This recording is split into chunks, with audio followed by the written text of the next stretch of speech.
Thank you for tuning in to another episode of Sideline Stories. I'm your host, Naomi Grey, and today I'm joined by my girl, Shaquira Martin of KSN Sports. Shaquira, thank you so much for being with me today. How's it going? It's going well. Thank you for having me. This feels like an Oprah and Gayle King moment when they're just hanging out, talking together. I'm very honored to be here and talking with you, Queen. This is really cool what you're doing.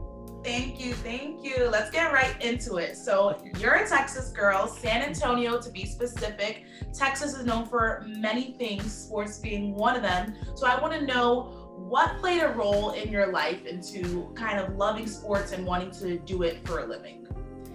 Well, how I got involved in sports was I was terrible in middle school. I made like the C team in every sport. My mom wanted me to do basketball. Then, you're growing, you get braces and you're like, okay, I don't really want to get too physical. So then when I got into high school, I became an athletic trainer, something to stay close to sport. My favorite sport of all time, of course, is football. That's what Texas is known for. We're a football state. So that's really how I got introduced with being so intimate with the actual sport, being super close to it. But if you want to know like what got me to loving sport, it will probably be that guy that you see on my wall, Kobe Bryant. I grew up in San Antonio, like you said, is the West Coast when it comes to basketball land. The Spurs and the Lakers were always going back to back, but it was something about that Mamba mentality that really got me going. So you mix Mamba mentality with being on a sideline during football season as an athletic trainer, and you get this combination of joy. Yeah, and it's easier to be on the sidelines and enjoying the game, maybe as an athletic trainer, maybe as a fan, but you decided to be a journalist where it makes the workload 10 times harder, in my opinion. Why did you choose that path for yourself? It chose me more so, and then I just grew into it and I started to love it, and I realized this was my passion. From a young age, I've always had the spotlight on me. I mean, I'm a Capricorn, so that comes natural. But I was always like in the talent shows. I was doing the morning announcements in high school, like talking like Wendy Williams, like, how you doing? For the morning announcements, And so I knew like talking and, not having stage fright was something that I was very good at, but I didn't know what would really fit for me as a career. And then when you go to college and you're finding yourself, literally things just start falling into place for me. I saw communication studies on the building and I was like, oh, I like to talk, so let's go check out this. And then from there, I'm doing news stuff, and then you get a taste of sports. And I didn't even realize sports was gonna be my niche. I was just trying to get a feel for reporting in general. And then boom, like sports was just like, this is what you're gonna do. And I was like, okay, let's do it. And so I think it's sports, as you know, like you need a personality to really be on TV, to talk about something that's entertaining, that's energetic, that everyone loves. And so it was just a really good fit for me. Once I realized, hey, you could be a sports reporter and also be yourself. So I was like, okay, cool, this works.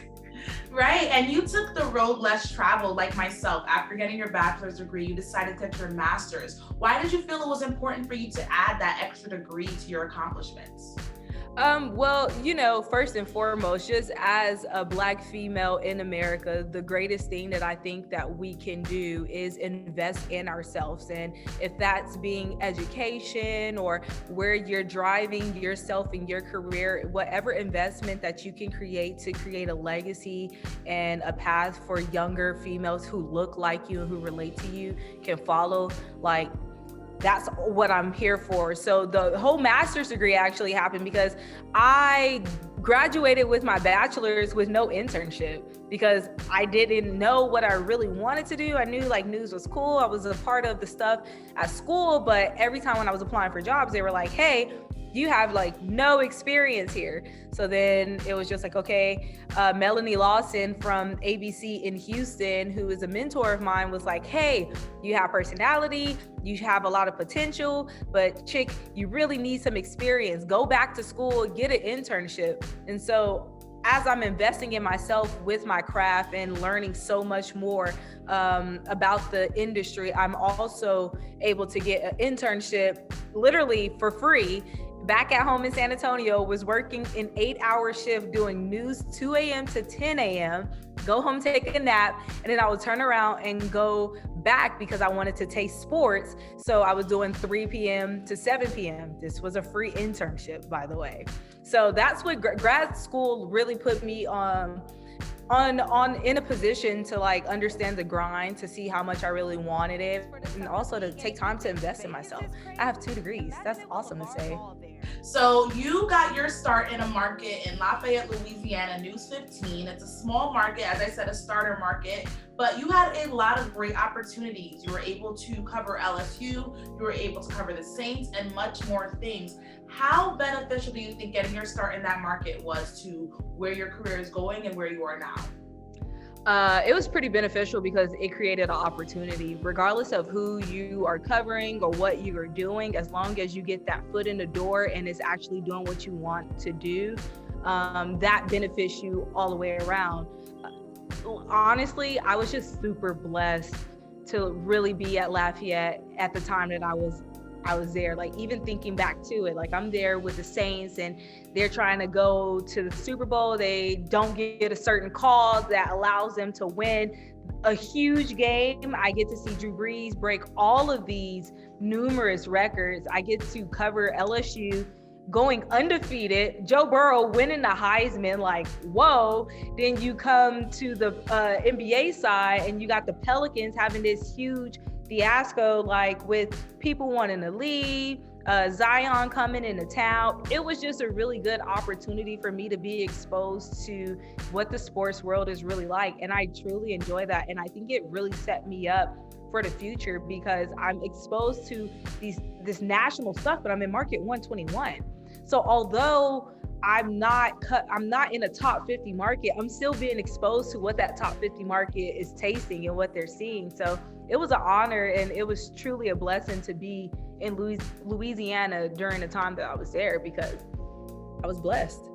Yeah, and now you're in Wichita, so a completely different environment and completely new gig. How long did it take you to adapt to that new city and everything else that came with it? I mean, I think for anyone moving to a new city during a pandemic, it's just a lot. If you're moving or if you're moving away in different scenarios, any type of move in the pandemic is going to be a lot. But I've been here for 8 months. It's been a blessing once again to even just be in Wichita because I'm just growing. Like you said, I'm in a different environment. It's a different culture here in the Midwest. I'm a Southern girl. So I'm just embracing a different perception and how people operate here. I've also slowly become a baseball girl. And they're big baseball fans here. You got the Royals in Wichita State here, who's like a nice hub for baseball. It's different. It's really cool. It's a challenge every day, but it's also an opportunity for me to get better and for me to grow and for me to broaden my horizon on not just focusing in one lane, but seeing what else can I tap into and who else can I reach. You know, when you're in the South, you only tend to what you know, but when you come to a different region, whether it's the Midwest, the West Coast, or the East Coast, you get a different perspective. So it's been cool to adjust and see life in a different light and be able to, take what I can and leave what you don't really need, and you keep going. It just helps you grow as a better person. Right. And you're something special in this industry. You're a woman of color, something that we need to continue to see more of. Fortunately for you, you had a lot of women who have paved the way. So can you tell me who are your idols and how grateful are you for the work that they've done in this industry? Listen, when it comes to who do I look up to the most, it's gonna be Mother Pam Oliver. Mother, M-U-V-A. Put some respect on her name. Listen, I love Pam Oliver, from her delivery to her straight to the point questions. She's asking the questions that maybe some of us being fresh in this industry would be afraid or a little bit timid. She's going straight for the jugular right out of the game. If you didn't have a good game but y'all won, she's gonna ask that as the first question. She's not gonna beat around the bush. I truly love that, and I look up to her because she's a trailblazer. As you said, there's not a lot of Black females within our industry, and she continues to not only be present, but also overcome adversity and show us how to do that. I mean, when Fox had their situation and they moved her around and she became the number 2 instead of the number 1. You saw it happen with Grace on her end, and it was something that we can all learn for this industry. You never know when you're gonna get the boot or who's coming for your spot, and to watch her do that gracefully and she still has a presence is major. Yeah, and you spoke about earlier, not having an internship after graduating, and you also just spoke about how important it is to have those women to look up to. So what words of advice and wisdom would you give to other women, specifically other girls who want to be in the position that people like you and me are in now? You know what? My main advice that I get to everyone is just make sure you have a passion for this field, regardless if you're in sports, news, weather. I think I can speak for everybody when I say it's not for everyone. And if you don't have a passion for it, it will consume you more than you get to work in your passion and be happy with what it is that you do. So if you really want to be in this industry, I think like all you have to do is know who you are and make sure you have a passion for it. Make sure you stay hungry for it. There's going to be a lot of times where you're going to get so many no's. And I know that's cliche because everyone's always talking about, I got to know here and I got to know there. But literally that's what this industry is. You're going to get a no before you can get a yes. And all I'm asking at least is for an opportunity. I just want an opportunity to let you know that I can do it. And hey, if you aren't at the skill set that this job is asking for, you shouldn't back down and feel like you're not for this job. All that means is go home and replan and refocus and figure out, okay, well, how do I elevate? How do I become resilient enough to get where it is that I'm supposed to be at? And I think if you have that type of mind frame, nothing can stop you. No will make you so upset to where you go home and reconsider what it is that you want to do. You just have to know in your heart. And when you know in your heart this is what you're meant to do, you go for it, and you go for it without ever looking back. Right. And you have a bright future ahead of you. You probably have many things you want to accomplish, but if you had to choose what specific job you could be working in the next few years, what would that look like? What would that be?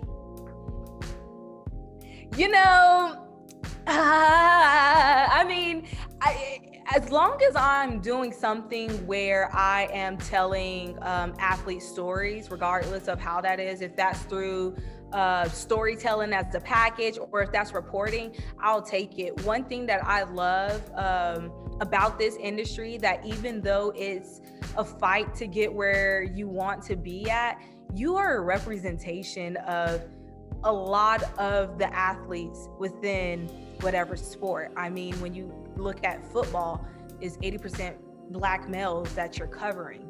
You can relate to them just on the given of your race, but then you can also help someone who's not a person of color be exposed to a different perspective because you're that person in the middle interceding for the viewer and the player. So as long as I get to be that mutual person who gets to tell the story here or report and let the people know what's going on, I'll take any job. But ultimately, I want Pam Oliver to be like, Shaquira Martin, you've done such a great job and you've earned your stripes, girl. Here's my microphone.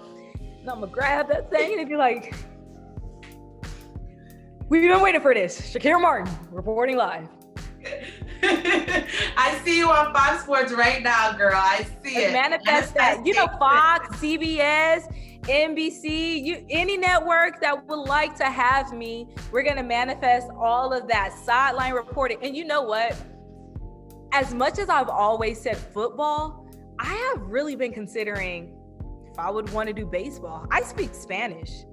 And so, and so we're talking about representation again. No, I'm not Afro-Latina, but San Antonio and the culture there is really big when it comes to the Latin culture. So, I mean, hey, I can speak Spanish. I could be sideline reporting for baseball and translating there without needing that extra translator there. You just never know. But like I said, as long as I get to be the mutual person, allowing the viewers to hear the player, and a lot of these players, they don't really know how to speak when it comes to these pressers. Sometimes they're very timid, especially in college. So it's an honor to be able to translate what it is that they're feeling and saying. That little 5-second soundbite that you can't use on TV, because you need it to be 18 to 20 seconds, you get to stand there and fill that slot for the viewers. So whatever I can do to be that mutual person would be a blessing in my eyes. Yes, a woman of many hats, many talents, and a very bright future. Shaquira Martin, thank you for being here with me today, girl. I appreciate it. Thank you for having me. I appreciate the spotlight. It's a beautiful thing that you're doing. Keep doing it. People need to hear everyone's story because we all have different stories, but we all have the same goal, and that's just to be successful. Absolutely. And thank you all for tuning in week after week. I'll be back next Friday with more content for you. Thank you for watching Sideline Stories.